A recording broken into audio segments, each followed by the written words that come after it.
سلام کہتی ہے۔ ایک اور ضروری اعلان یہ سن لیجئے کہ جگہ جگہ مدرسے کے تعاون کی اپیل کی جا رہی ہے۔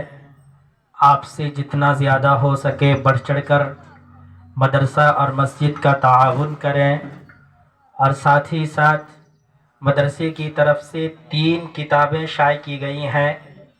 ایک یہ کتاب ہے جس کے اندر مدرسے کا تعارف ہے اردو اور انگلش میں، اور اسی طرح ایک کتاب ہے جس کے اندر عید الاضحیٰ کے ضروری مسائل پیش کیے گئے ہیں، اور ایک کتاب ہے جس کے اندر رمضان کے متعلق کچھ تعارف دیا گیا ہے۔ آپ یہ کتابیں بھی حاصل کر سکتے ہیں۔ ساتھ ہی ساتھ اہل حدیث اور مخصوص دعاؤں کا ایک کتابچہ ہے۔ یہ تمام کتابیں مہد کی طرف سے آپ کو مفت دی جا رہی ہے۔ رمضان قریب ہے، اب رمضان کے بنیادی مسائل اس کتاب کے اندر بیان کیے گئے ہیں۔ آپ سامنے سے کتاب حاصل کر سکتے ہیں، ساتھ ہی ساتھ آپ مدرسے کا تعاون بھی کر سکتے ہیں۔ تعاون کے لیے مختلف طریقے دیے گئے ہیں۔ آج کل الیکٹرانک کا دور ہے، ڈیجیٹل زمانہ ہے۔ آپ فون پے، گوگل پے، جی پے، اسکینر کے ذریعے سے جس طرح سے ہو تعاون کر سکتے ہیں، نہیں تو بینک کے تفصیلات بھی موجود ہیں، آپ ان تفصیلات کے ذریعے سے بعد میں تعاون کر سکتے ہیں۔ پھر اس کے بعد چونکہ اب تمام چیزیں پیپر لیس ہو گئی ہیں، اب ہر چیز ڈیجیلائٹ ہو گیا ہے، اس لیے آپ کہیں بھی رہ کر کے مدرسے کا تعاون کر سکتے ہیں، اور پھر تعاون کے بعد آپ دیے گئے نمبر پر آپ تفصیلات بھیج دیجئے، آپ کے نام کی رسید آپ کو واٹس ایپ کے ذریعے سے بھیج دی جائے گی۔ اسی طرح چونکہ آج کل پڑھنے پڑھانے سے زیادہ لوگ سننے سنانے پر توجہ دیتے ہیں، آج دنیا گلوبلائزیشن میں تبدیل ہو گئی ہے اور پوری دنیا ایک مٹھی میں سما گئی ہے۔ آپ مدرسے کا تعارف پڑھ نہیں سکتے ہیں تو آپ اسے سن بھی سکتے ہیں، دیکھ بھی سکتے ہیں۔ اس کے لیے باضابطہ مدرسے کا ایک یوٹیوب چینل ہے، آپ اس چینل کو سبسکرائب کر کے اور مہد کی ضروری تفصیلات آپ حاصل کر سکتے ہیں، اور چینل کا نام وائس آف الامام کر کے ہے۔ آپ یوٹیوب میں جا کر کے اسے سرچ کر کے آپ اس چینل کو سبسکرائب کر سکتے ہیں۔ یہ چند باتیں ہیں جن پر آپ کو توجہ دلانی تھی۔ اب آئیے، چونکہ ہمارے پاس جو مہمانان آنے والے تھے الحمدللہ تقریباً سبھی مہمان تشریف لے آئے ہیں، اور کچھ لوگ راستے میں ہیں، وہ بھی بہت جلد تشریف لے آئیں گے۔ ایک اور بات یہ کرنی ہے کہ آج کے اس جلسے کی سرپرستی فرما رہے ہیں حضرت مولانا لطف الرحمن صاحب دامت برکاتہم، امام و خطیب مسجد محفوظ خان آئس ہاؤس چنئی۔ وہ کل تک ان کی طبیعت صحیح تھی، آج اچانک صبح میں ان کی طبیعت ناساز ہو گئی، جس کی وجہ سے ان کو ہاسپٹل جانا پڑا۔ میں آپ سب سے ادباً درخواست کرتا ہوں کہ ان کی صحت کے لیے دعا کریں۔ اسی صحت کے درست نہ ہونے کی وجہ سے وہ پروگرام میں شریک نہیں ہو سکے ہیں۔ میرے محترم بزرگوں اور دوستوں، اسی طرح اس پروگرام کی صدارت حضرت مولانا محمد مبارک صاحب قاسمی، امام و خطیب مسجد معلیٰ چنئی فرما رہے ہیں۔ وہ بھی عنقریب ہمارے سامنے تشریف لے آئیں گے، وہ راستے میں ہے، تھوڑی ہی دیر میں ہم تک پہنچنے والے ہیں۔ اس کے علاوہ ہماری فہرست کے اندر مولانا عبدالرافع صاحب معدنی، محتمم مدرسہ اشرفیہ ریڈ ہلز، اور حضرت مولانا محمد فیاض عالم صاحب عمری، خطیب مسجد انجمن چنئی، وہ بھی بہت جلد ہمارے سامنے تشریف لے آئیں گے۔ اور پھر ہمارے لیے بڑی خوش قسمتی کی بات ہے، اس پروگرام کے مہمان خصوصی حضرت مولانا ڈاکٹر عبد الخالق صاحب ندوی دامت برکاتہم العالیہ بھی تشریف لے آئے ہیں۔ اسی طرح یکے بعد دیگرے تمام مہمانان کرام تشریف لا رہے ہیں۔ میں آپ کو بتلا دوں کہ اس پروگرام کی صدارت فرما رہے حضرت مولانا محمد مبارک حسین صاحب تشریف لے آئے ہیں۔ میں حضرت والا کا دل کی گہرائیوں سے استقبال کرتا ہوں اور خیر مقدم کرتا ہوں، اور ان کے لیے یہ شعر میں کہنا چاہتا ہوں: تم آ گئے ہو تو کچھ چاندنی سی باتیں ہوں، تم آ گئے ہو تو کچھ چاندنی سی باتیں ہوں، زمیں پہ چاند کہاں روز روز اترتا ہے۔ میرے محترم بزرگوں اور دوستو، اب آئیے ان تمہیدی کلمات کے بعد اب ہم باضابطہ پروگرام کے آغاز کی طرف متوجہ ہو رہے ہیں۔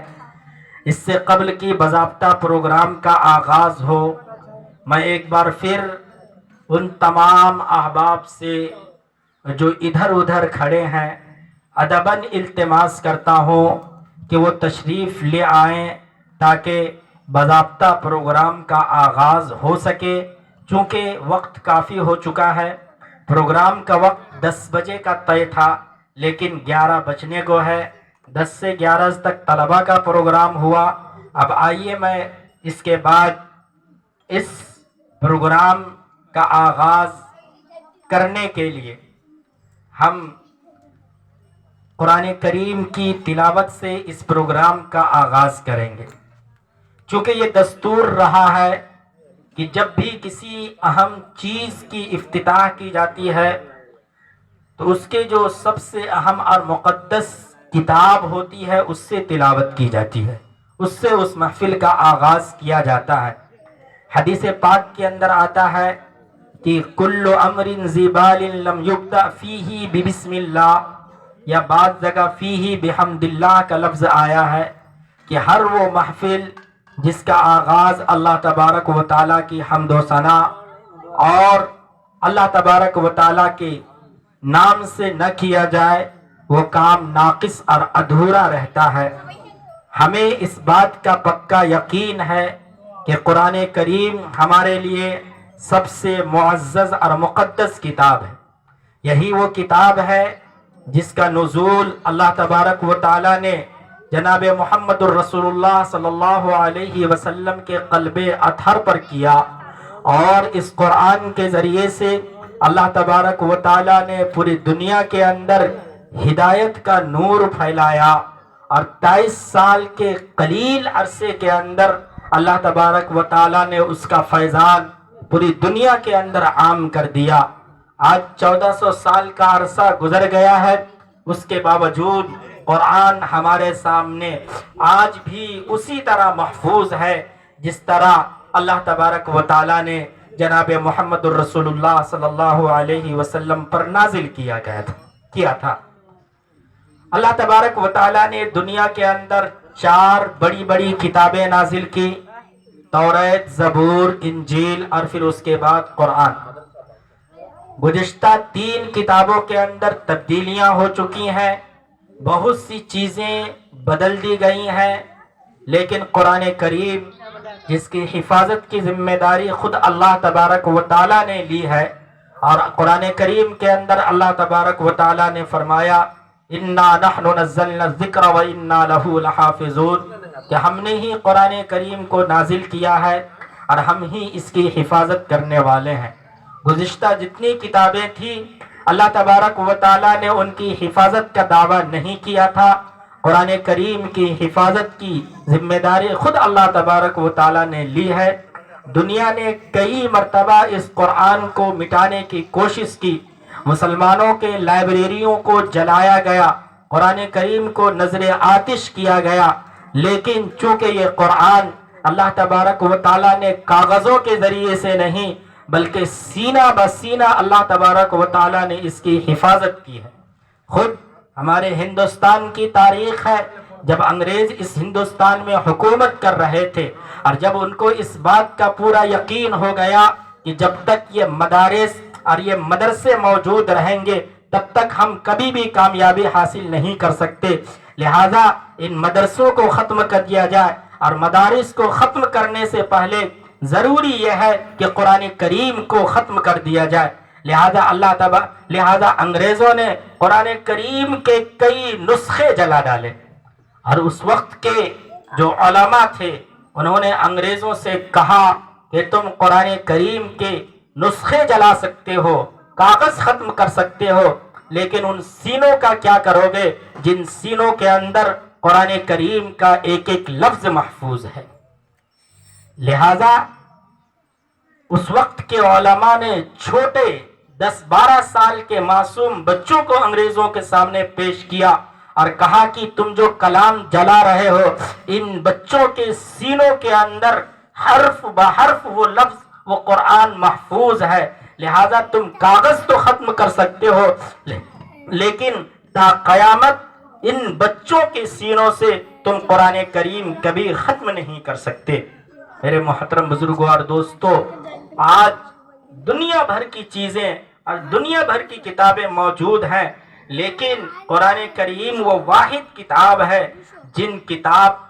جس کو حفظ کیا جاتا ہے، یاد کیا جاتا ہے، اور چھوٹے چھوٹے معصوم بچے جن کی عمر مشکل سے 8-10 سال 12 سال کی ہوتی ہے وہ لوگ ایک ایک حرف کو سینوں کے اندر بسا لیتے ہیں اور ایک ایک حرف کی وہ تلاوت بعین ہی اسی طرح کر سکتے ہیں جس طرح اللہ تبارک و تعالی نے جناب محمد الرسول اللہ صلی اللہ علیہ وسلم پر نازل کیا.